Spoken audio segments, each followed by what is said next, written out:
Muy buenos días, una vez más damos gracias a Dios por este tiempo maravilloso, este tiempo que hemos dedicado para meditar en las 7 palabras de nuestro Señor Jesucristo.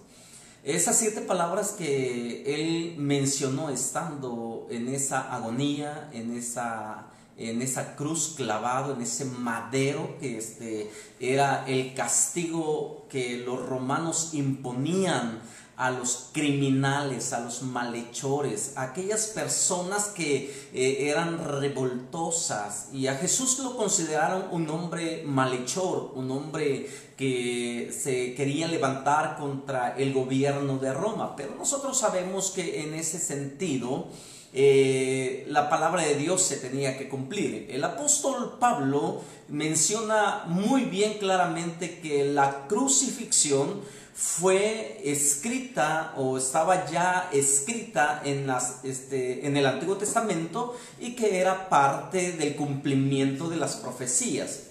Y también vemos nosotros que esa parte de las Sagradas Escrituras nos enseñan que Jesús, en medio de su agonía, Él declaró palabras, dijo palabras tan hermosas que hasta este momento, hasta el día de hoy, ningún hombre ha pronunciado, ningún líder religioso, ningún líder político, ningún líder de masas se ha atrevido a pronunciar. Por ejemplo, la palabra del día de ayer: Padre, perdónalos porque no saben lo que hacen. Recuerda que la humanidad estaba enemistada con Dios, estaba alejada de Dios por causa del pecado, pero sin embargo Cristo, a través de su muerte y en esa agonía, Él declaró el perdón para la humanidad, que hasta el día de hoy ese perdón sigue teniendo efecto para nosotros. Bueno, continuamos con esa línea de pensamiento, continuamos con esa declaración que Jesús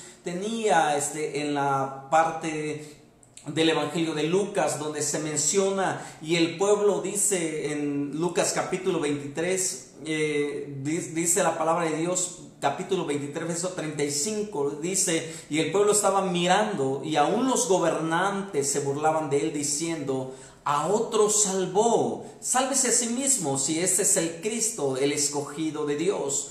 Los soldados también le escarnecían, acercándose y presentándole vinagre, y diciendo: si tú eres el rey de los judíos, sálvate a ti mismo. Había también sobre él un título escrito con letras griegas, latinas y hebreas: este es el rey de los judíos. Y uno de los malhechores que estaban colgados le injuriaba diciendo: si tú eres el Cristo, sálvate a ti mismo y a nosotros.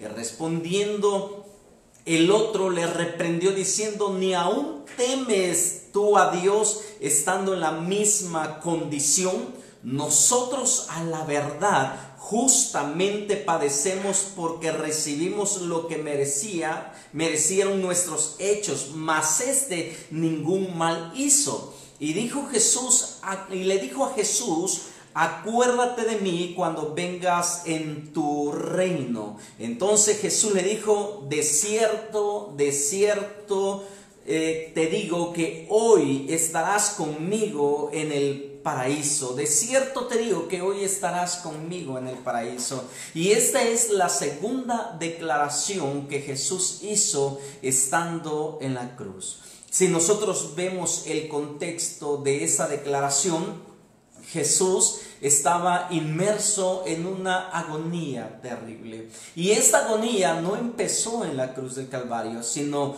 cuando Él estaba orando en el Getsemaní, antes de ser arrestado, antes de ser traicionado. Cuando Él oraba, dice las Escrituras que de su frente caían gotas de sudor mezclado con sangre. Y cuando una persona es sometida a un estrés, a una ansiedad tan fuerte como la que Jesús estaba en ese momento experimentando, dicen los expertos que los vasos sanguíneos pueden llegar a reventarse, y esto fue lo que a Jesús le sucedió. Recuerda que a pesar de que Él era el Hijo de Dios, a pesar de que Él es el Hijo de Dios, Él en su humanidad, Él tenía los mismos padecimientos que cualquier otro hombre puede experimentar en la tierra. Él experimentó lo que nosotros experimentamos. Él vivió lo que nosotros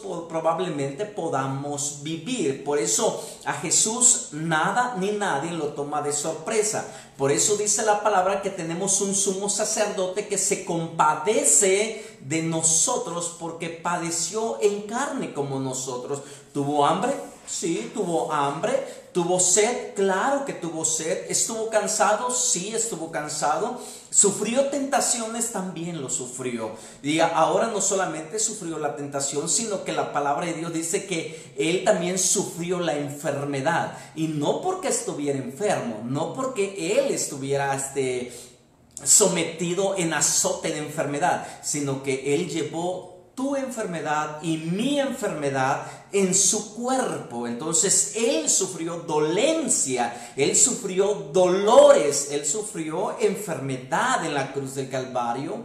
Y en algunos temas de apologética nosotros podemos observar que el cuerpo de Cristo sufrió infección antes de morir. Se dice que las llagas que le provocaron los latigazos en su cuerpo comenzó a provocarle grandes fiebres, temperatura alta sobre su cuerpo. Por eso algunas personas dicen que Jesús estaba alucinando. Mientras estaba en la cruz, Él estaba alucinando por la fuerte temperatura. Pero Él no estaba alucinando, Él estaba consciente. Pero lo sorprendente de esto, de estar consciente a pesar del sufrimiento que estaba sometido, Él soportó todo ese dolor, toda esa angustia, esa infección en su cuerpo, esa taquicardia que Él estaba sintiendo, esa opresión en su pecho, por amor a ti, por amor a mí.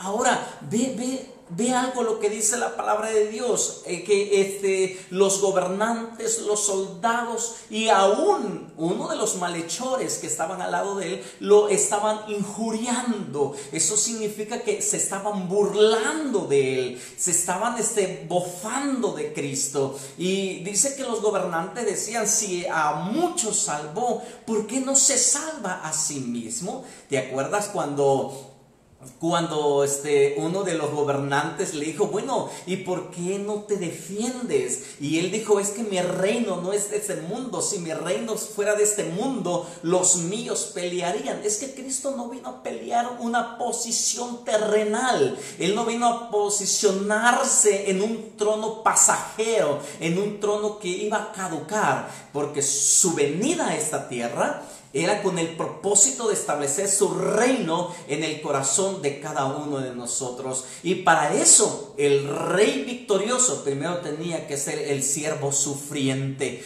Para verlo triunfar primero tenía que sufrir. Para poderse levantar de la tumba primero tenía que padecer los látigos de los romanos y los clavos que los hubieran sostenido en esa cruz. Pero aún en medio de esa cruz, Cristo mantenía la visión, estaba enfocado en el propósito por la cual el Padre lo había enviado.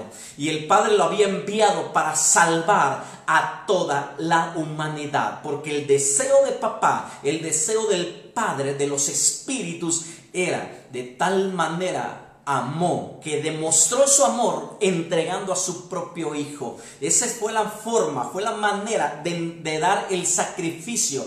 Por eso en el libro de los Hebreos capítulo 10 dice la palabra que declarando o haciendo alusión a Cristo, al Mesías, dice: mas sacrificio de animales no quisiste, mas me preparaste un cuerpo. Entonces el cuerpo de Cristo era el sacrificio perfecto, el cordero pascual, el cordero sin mancha. Y Juan el Bautista lo declaró y dijo: he aquí el cordero de Dios que quita el pecado del mundo. Cuando Él estaba en la cruz de Calvario, se estaban cumpliendo muchas profecías. Muchas profecías se estaban cumpliendo. Y cuando nosotros vemos que aún en medio del dolor, aún en medio de la angustia, el sufriente estaba dando una palabra de esperanza.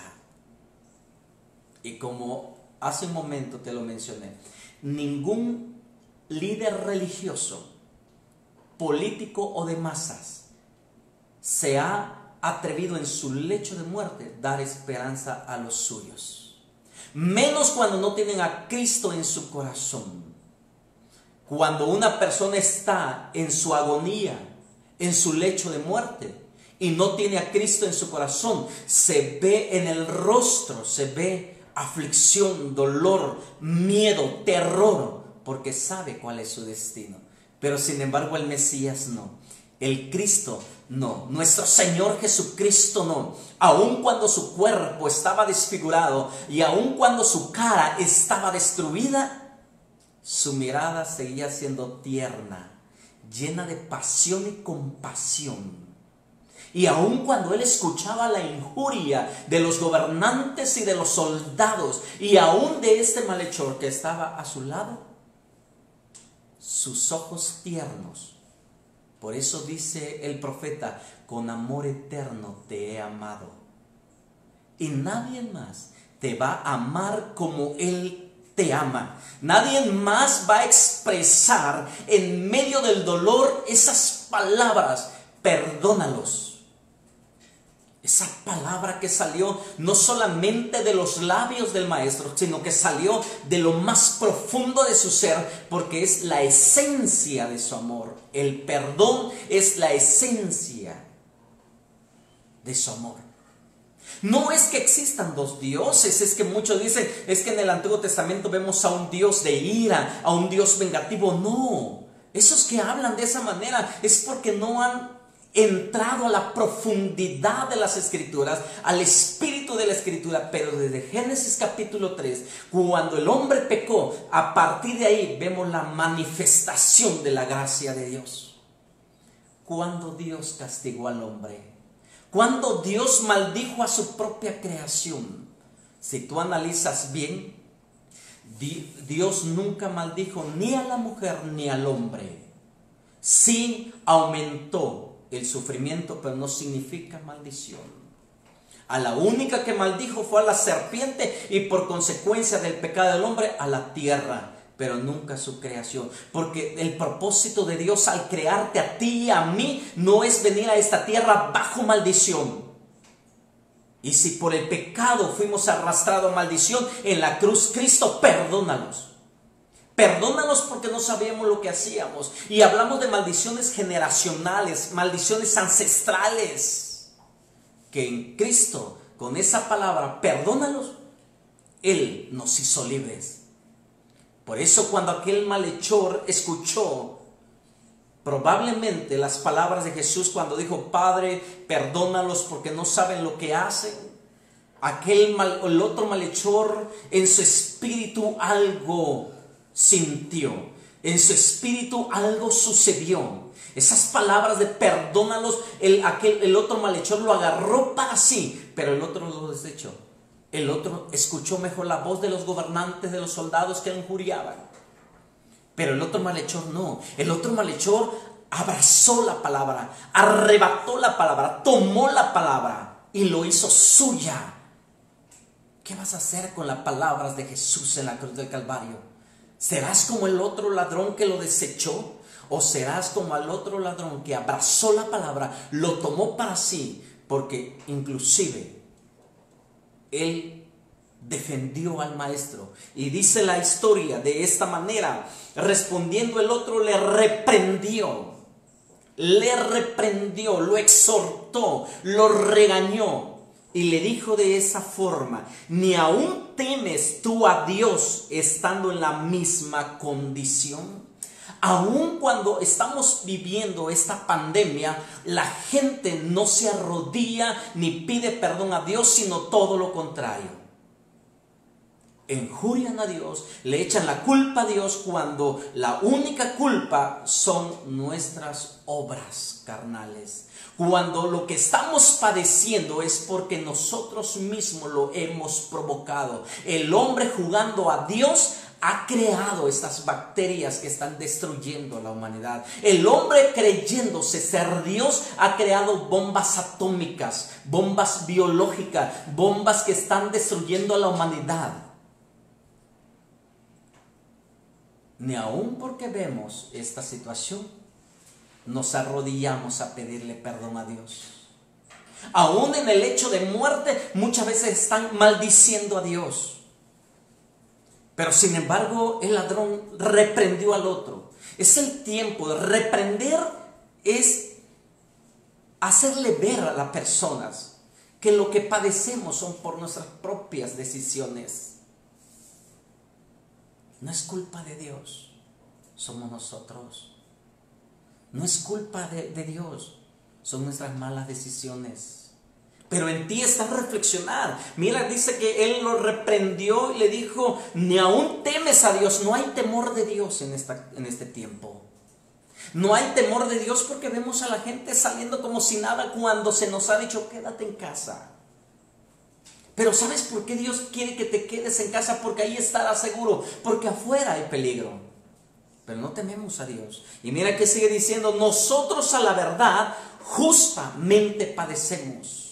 Y eso es lo que necesitamos entender, comprender, llegar a tomar conciencia y tomar nuestra responsabilidad. Y nuestra responsabilidad es que lo que padecemos justamente lo estamos padeciendo porque nosotros mismos lo hemos provocado. Pero cuando nosotros reflexionamos y volvemos a Dios, podemos decirle como el ladrón dijo, y dijo a Jesús, acuérdate de mí, acuérdate. Mira, Dios no se olvida, Dios tiene memoria. Tiene una memoria tan fresca que desde el día en que tú fuiste concebido, Él ya te había puesto nombre. Él te cuidó en el vientre de mamá. Él te protegió y viniste a este mundo como un niño sano. Dios se acuerda de nuestras aflicciones. Inclusive dice la palabra que cuando nosotros lloramos por causa del Evangelio, Él tiene presente todas las lágrimas que derramamos por Él. Cuando nosotros sufrimos, Él está presente ahí. Por eso el ladrón dijo, acuérdate de mí cuando vengas en tu reino. El reino estaba ahí. El rey estaba ahí. En ese momento estaba al lado de él. Por eso Jesús le dice, entonces Jesús le dijo, de cierto te digo que hoy estarás conmigo en el paraíso. Qué palabra de esperanza, qué palabra tan hermosa cuando Jesús le dice, hoy estarás conmigo en el paraíso, hoy estarás conmigo en el paraíso. Ni plaga tocará tu morada, caerán a tu lado 1000 y 10,000 a tu diestra, mas a ti no te llegarán. Muchos ejércitos se levantarán contra ti, mas a ti no te llegarán, porque Él es tu escudo, Él es tu gloria y el que levanta tu cabeza. Por eso dijo el sabio Salomón, a ti correrá el justo y será levantado, porque torre fuerte es el nombre de nuestro Dios. Por cuanto en mí ha puesto su amor, también yo lo libraré. Lo libraré de la angustia, lo pondré en alto y lo glorificaré, y le saciaré de larga vida. Esa es la promesa del Señor, y esa es la palabra de Dios para ti esta mañana. La promesa de Dios para ti el día de hoy es hoy, no es mañana, es hoy, es un presente progresivo. Cada vez que tú leas esta escritura, acuérdate que no fue ayer, es hoy. En la gramática del griego, esto es un presente progresivo, es un imperativo, es una orden que Jesús dijo, hoy estarás conmigo, no en el futuro. Como otros lo traducen, no en el futuro, sino hoy mismo estarás conmigo. Hoy es el día de tu salvación, hoy es el día de tu sanidad, hoy es el día de tu liberación, hoy es el día. No es mañana. No confíes en tus propias fuerzas y no dejes para mañana, porque mañana puede ser demasiado tarde. Este segundo que pasó ya es historia. Hoy te dice el Señor, hoy estarás conmigo. Qué palabra de esperanza, qué palabra tan profunda. Un hombre en agonía, un hombre sumergido en el dolor, a punto de morir, que te diga, hoy estaré contigo. porque Él no es hombre para mentir, ni hijo de hombre para arrepentirse. Él dijo, yo estaré contigo todos los días hasta el fin del mundo. Aunque tu padre y tu madre te abandonen, yo no, dice el Señor, porque en la palma de mis manos te tengo esculpido. ¿Tú crees que los clavos, la marca de los clavos del Maestro en sus manos fueron en vano? No. Ahí tu casa, tu familia y nuestra nación están protegidos. No pierdas la esperanza. No pierdas y no digas que esto no pasará. Esta breve tribulación es momentánea y no se compara con la gloria venidera. Hoy estarás conmigo en el paraíso. Qué palabra tan poderosa. Hoy es el día de tu salvación. Hoy es el día de tu restauración. Hoy es el día de tu sanidad. Hoy es el día. Así que transmite una palabra de esperanza. Lleva esta palabra a los tuyos, a tus amigos. Envíaselos. Porque Dios te dice, en la palma de mis manos te tengo esculpido. Aunque la mujer que te dio a luz se olvide de ti, yo no me olvido de ti, porque en mis brazos te tengo, dice, tatuado, te tengo esculpido, y las muchas aguas no apagarán el fuerte amor que Él te tiene. Ni la muerte pudo apagar la voz de Jesús. Y esa palabra hasta el día de hoy sigue sonando y es una esperanza para nosotros en medio de esta pandemia, en medio de esta situación. Hoy Dios te dice, hoy estaré contigo, hoy estarás conmigo. Y no te estoy hablando de morir, sino te estoy hablando de una oportunidad de esperanza y de vida. Así que Dios te bendiga. Dios te bendiga, te guarde, te prospere y te proteja. Y te espero mañana, 11:30 de la mañana. Vamos a orar para que esta palabra alcance a los que tenga que alcanzar y pueda traer esperanza a muchos corazones. Padre, en el nombre de Jesús te doy gracias por enseñarnos que a través de tu Hijo Jesucristo tú nos das el valor para transmitir una palabra de esperanza. Aunque el terror esté por las calles y aunque flechas de miedo lance el enemigo, tu iglesia no callará, tu pueblo no estará mudo, sino tú nos pusiste en esta tierra, así como enviaste a tu Hijo Jesucristo, que en medio del dolor podamos dar una palabra de esperanza. Tú eres nuestra esperanza, tú eres nuestra vida, tú eres nuestra luz. Y así como tú eres, nosotros queremos ser para el mundo entero. Gracias, Padre, en el nombre de Jesús. Amén. Dios te bendiga.